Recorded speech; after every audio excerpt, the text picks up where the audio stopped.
नमस्कार, मैं अर्चना और आप देख रहे हैं हंगामा टाइम। इस समय हम लोग अखिल भारत हिंदू महासभा के प्रदेश कैंप कार्यालय पे हैं, इंटीग्रल महा यूनिवर्सिटी पे, जहां पे विजयदशमी के दिन पे अस्त्र पूजन का कार्यक्रम रखा गया है। यहां पे भारी संख्या पे लोग उपस्थित है। साथ में एक प्रेस वार्ता का आयोजन किया गया। चलते हैं अंदर, आपको दिखाते हैं किस तरीके से अस्त्र पूजन का आयोजन किया जा रहा है और आज का प्रेस वार्ता में प्रदेश अध्यक्ष ऋषि त्रिवेदी जी क्या कहते हैं। आइए चलते हैं अंदर, उनसे बात करते हैं।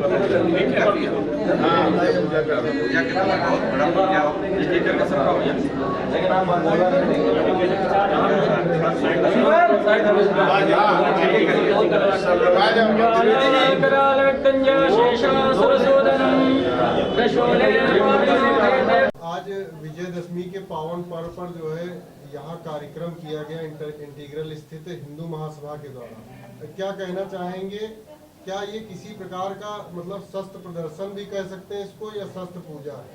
ये शस्त्र पूजा है जो विजय की दशमी के दिन बहुत आज नहीं प्राचीन कालों से हमेशा होती आई है। उसी अनुरूप इस बार भी विगत वर्षों की भांति इस वर्ष भी बनाया गया है। ये हमको लगता है 5-6 साल से तो हर साल जो है वो विजयदशमी के दिन शस्त्र पूजन का कार्यक्रम हिंदू महासभा के कार्यालय में होता है। और जितने भी हिंदूवादी संगठन हैं लगभग सभी लोग अपना जो है शस्त्र पूजन करते हैं। जो हिंदू हैं वो अपने घर में भी पूजन करते हैं, क्योंकि आज के दिन ये प्रचलन है कि श्री रामचंद्र जी लंका विजय करके अयोध्या वापस आए थे। इस उपलक्ष्य में हम लोग शस्त्र पूजन का कार्यक्रम करते हैं। सर, इतनी ज्यादा संख्या में जो है अस्त्र इकट्ठे हुए हैं, क्या मतलब इससे किसी प्रकार की कोई दिक्कत तो नहीं है?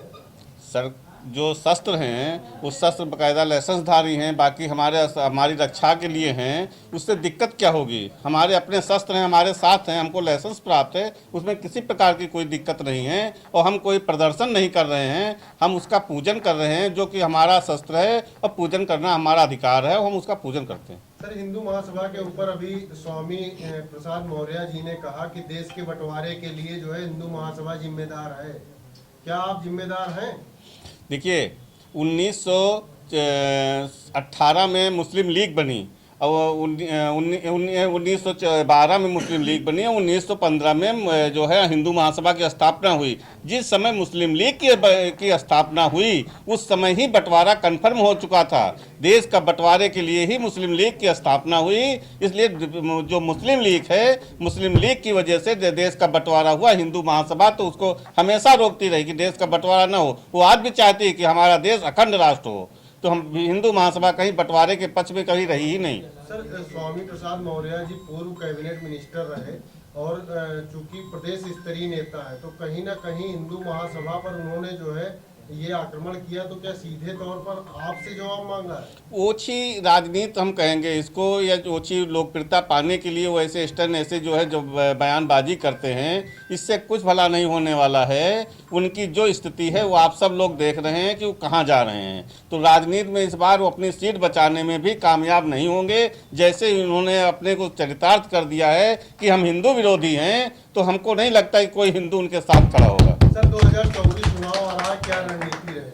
हिंदू महासभा हिंदुत्व के साथ खड़ी है। जो हिंदुत्व का कार्य करेगा हिंदू महासभा उसके साथ खड़ी है। कई संगठनों को आपने एक किया, उसका उद्देश्य क्या है? हमारा एक ही उद्देश्य है कि जो भी कार्यक्रम हो या जो भी हिंदुत्व के साथ हो, जैसे जनसंख्या नियंत्रण है या हमारा 19 एक धर्मदान एक्ट है, जो भी हमारी मांगे हैं, वो जो सब संगठन एक ही चीज़ को लेकर के अलग अलग प्रदर्शन करते हैं। मैं चाहता हूँ सब एक बैनर सनातन भारत के बैनर के नीचे आकर के एक साथ प्रदर्शन करें, जिससे कि हमारी आवाज़ शासन और प्रशासन तक पहुँचे। सर, तीसरा विकल्प बनाने की कोई तैयारी तो नहीं है? अभी ऐसा कोई विकल्प नहीं है। मैं तो ये कहता हूँ कि कोई विकल्प नहीं, हमारा एक विकल्प है, वो सनातन है, हिंदुत्व है।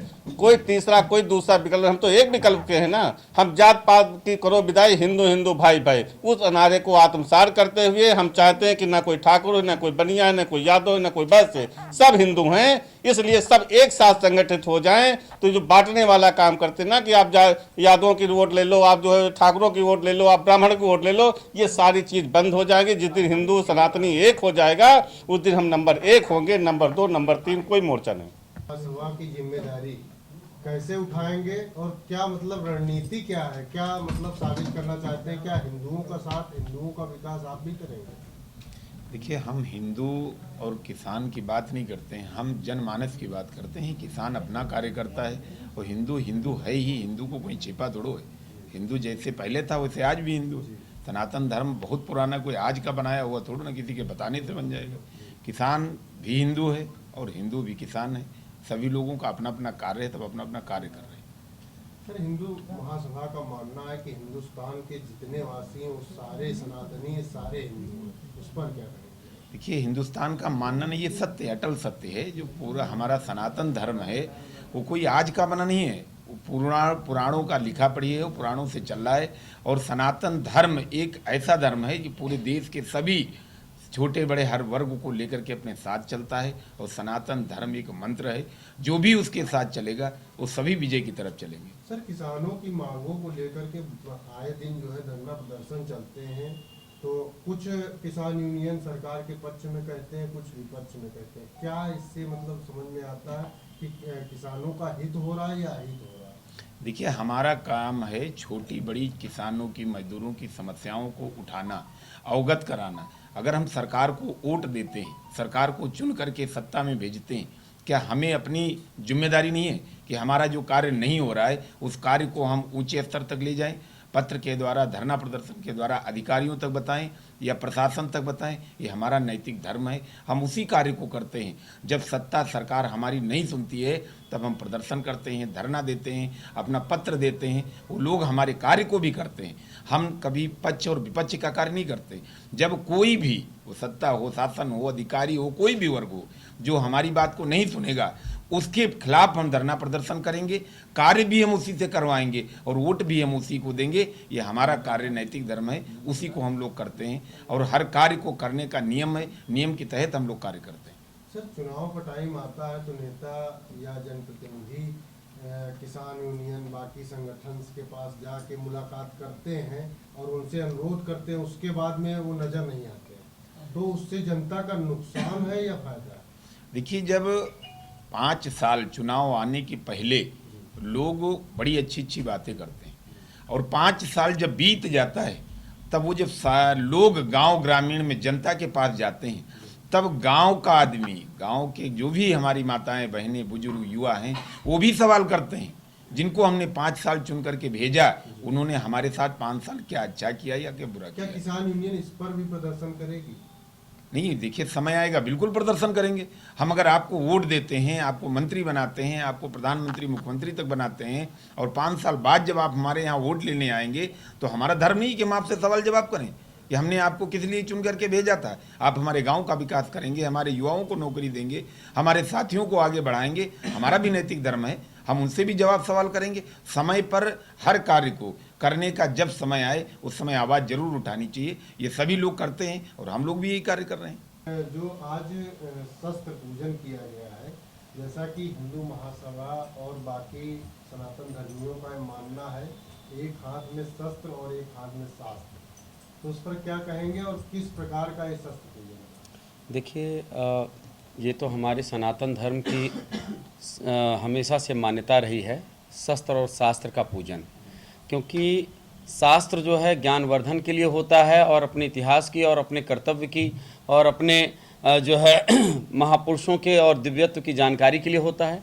और शस्त्र से धर्म की रक्षा होती है। भगवान श्री राम जब लंका गए, माता सीता को हर कर ले गया रावण, और तो शस्त्र ही काम आए, फिर वहाँ शास्त्र नहीं काम आए। लेकिन जब वशिष्ठ जी ने राम जी को शिक्षा दिया तो वहाँ शास्त्र काम आए।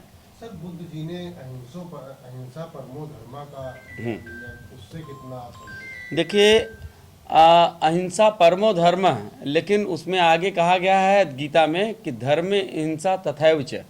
हिंदू ने एक अध्याय पढ़ लिया, दूसरा अध्याय छोड़ दिया, इस कारण से ये विसंगतियां हैं। और एक बात और है, मैं अभी थोड़ी देर पहले आप हिंदू पे ऊपर प्रश्न कर रहे थे कि ये समस्त हिंदू हैं, क्या आप इनको हिंदू मानते हैं? हम इन सबको हिंदू नहीं मानते हैं। आप कहेंगे तो बड़ी विचित्र बात है।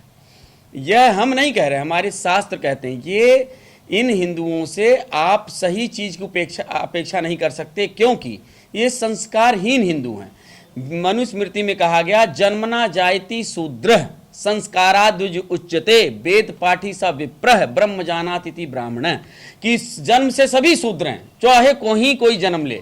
जब उनका उपनयन होता है तो द्विज बनते हैं, जब वेद पढ़ते हैं तो विप्र बनते हैं, और जब तक ब्रह्म को तत्व से जानता नहीं कोई तब तक वो ब्राह्मण नहीं बनता, और ब्रह्म को तत्व से जानकर ब्राह्मण बनता है।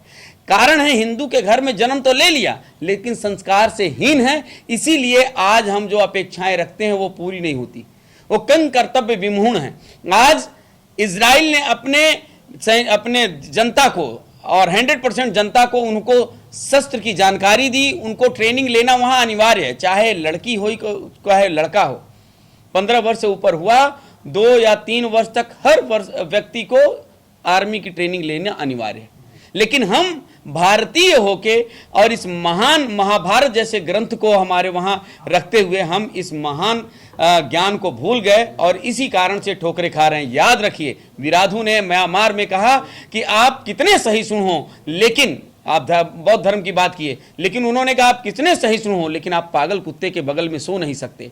आप पृथ्वीराज चौहान ने यही गलती की कि किसके साथ धर्म और सहिष्णुता अपनाना चाहिए उसके साथ नहीं अपनाकर गोरी के साथ अपनाया, और इस कारण से वह मात खाए। इसीलिए हमें उससे सीख लेना अपने इतिहास से, और अपने हिंदू भाइयों से सहिष्णुता रखें, लेकिन एक आतंकवादी से कभी आप सहिष्णुता की बात ना करें। और यही बात अभी यूएनओ ने कहा इजराइल को कि मानवाधिकार का आप हनन कर रहे हैं हमास में। उसने एक टूक में करके पर्चा फाड़ दिया। वहां के मंत्री ने कहा आतंकवादियों का कोई मानवाधिकार नहीं होता, वो आतंकवादी हैं और वो गोली और शस्त्र की भाषा से उनको समझाया जाएगा, दूसरा कुछ नहीं। सर, पश्चिम के लोग जो है भारतीय सभ्यताओं को ग्रहण कर रहे हैं, उसका कहीं ना कहीं कारण आप वर्तमान सरकार या हिंदू महासभा को मानते हैं क्या? देखिए, सबसे बड़ी बात है हिंदू महासभा ने एक ऐसी अलख जगाई है कि जो आज की सरकारें हिंदूवादी कह रही हैं, लेकिन अभी कई ऐसे प्रश्न हैं। अभी टेलीविजन में मेरा डिबेट था, वहां पर भी ये प्रश्न हुआ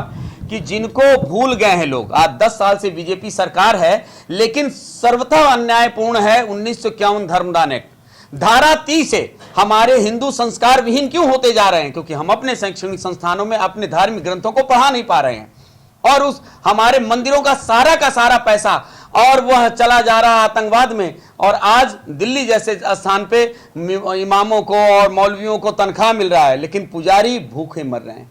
यही है जो हमारे शस्त्र और शास्त्र का ज्ञान हमें देता है, वह पंडित, वह पुजारी, वह साधु भूखा मर रहा है।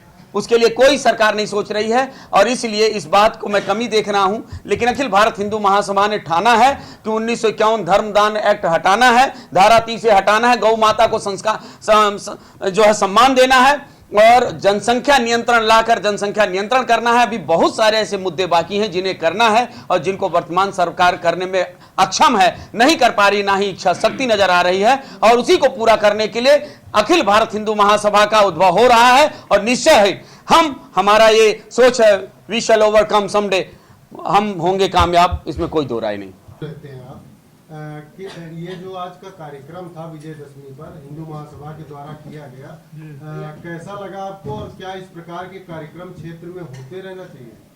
इस तरह के कार्यक्रम क्षेत्र में होते रहने चाहिए, तभी हमारा हिंदू वर्ग जो है वो जागृत होगा। अभी हिंदू वर्ग उतना जागृत नहीं है जितना होना चाहिए, और उनके अंदर ये प्रेरणा हम लोगों को इस तरह के कार्यक्रम करके देनी चाहिए। सर, क्या उद्देश्य रहता है आपका समाज सेवा का? जो सामाजिक आप सेवा करते रहते हैं जी। वर्तमान समय से और पूर्व में समय से, तो उसका उद्देश्य क्या रहता है? उसका उद्देश्य ये रहता है कि जैसे गरीब लोग हैं तो उनकी जो थोड़ी बहुत सेवा हम लोग कर सकें, धन से, मन से, तन से, तो वो सब करते हैं हम लोग उसमें। और बाकी हम लोग सब जुड़े हुए हैं हिंदू महासभा से, जो इनका एजेंडा होता है वो हमारा एजेंडा रहता है।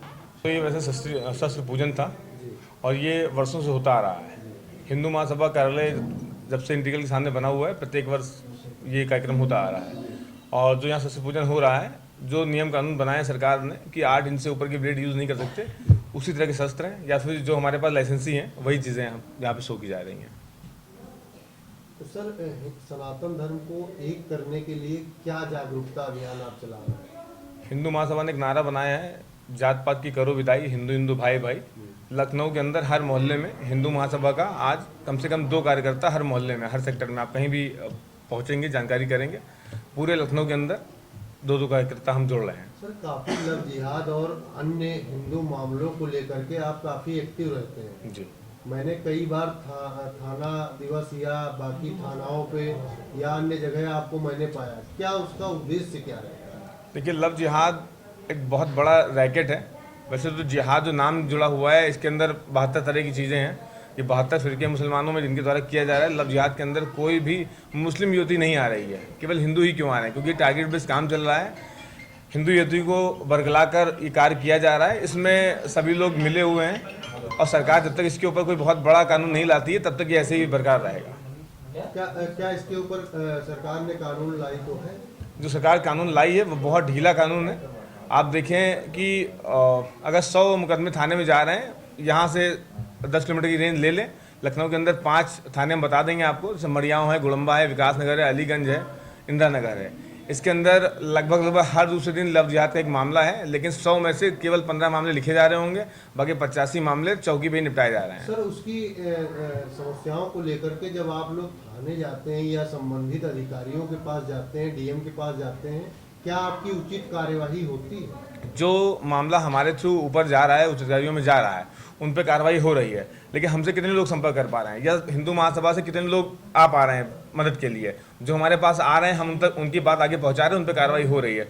लेकिन 100 में से मैंने कहा आपको 85 लोग जो कि न थाने पहुंच रहे हैं, ना कहीं हिंदू महासभा से संपर्क कर पा रहे हैं, उनकी कोई कार्रवाई नहीं हो रही है। और इसके ऊपर सरकार में निवेदन है, जो यूट्यूब चैनल बन गए हैं, एकदम पान की दुकान की तरह हर नुक्कड़, हर चौराहे, हर तिराहे पे खड़े हैं। ये सारा मामला इन्हीं लोगों से मिला जुला है, क्योंकि आप चौकी पे जाएं तो चौकी पे दरोगा से पहले आपको ये यूट्यूब पत्रकार से अपना पर्चा, अपनी FIR उस पत्रकार को दिखानी पड़ेगी, जो आपके बगल में बैठे हुए हैं दरोगा के साथ में, जो आपका मुकदमा लिखने से पहले उनको बताना पड़ता है कि क्या मामला लाए हैं, और आप समझ लीजिए आप कहेंगे तभी दरोगा साहब लिखेंगे।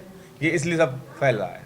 तो आज हम लोग आए थे अखिल भारत हिंदू महासभा के प्रदेश कैंप कार्यालय पे, जहाँ पे विजयदशमी के दिन पे अस्त्र पूजन का कार्यक्रम रखा गया था, जहाँ पे भारी संख्या पे सभी अखिल भारत हिंदू महासभा के पदाधिकारी मौजूद रहे, जिन्होंने बताया 2024 के लेकर के उनकी क्या रणनीति रहेगी और साथ में सनातन धर्म को आगे बढ़ाने के लिए उनकी क्या योजना रहेगी। साथ में हमने प्रदेश अध्यक्ष ऋषि द्विवेदी जी से बात करी, जिन्होंने बताया विजयदशमी के दिन पे शस्त्र पूजन करना एक बहुत बड़ा महापर्व के रूप में मनाया जाता है और शस्त्र पूजन के लिए ये परंपरा प्राचीन काल से चली आ रही है। हम आपको दिखाते रहेंगे कि उत्तर प्रदेश लखनऊ में क्या खास हो रहा है और साथ में हिंदुत्व को बढ़ाने के लिए अखिल भारत हिंदू महासभा किस तरीके से आगे कार्य कर रही है। तो इसी के साथ मैं अर्चना आपसे इजाज़त लेना चाहूँगी। धन्यवाद, बने रहिएगा हंगामा टाइम न्यूज़ चैनल के साथ।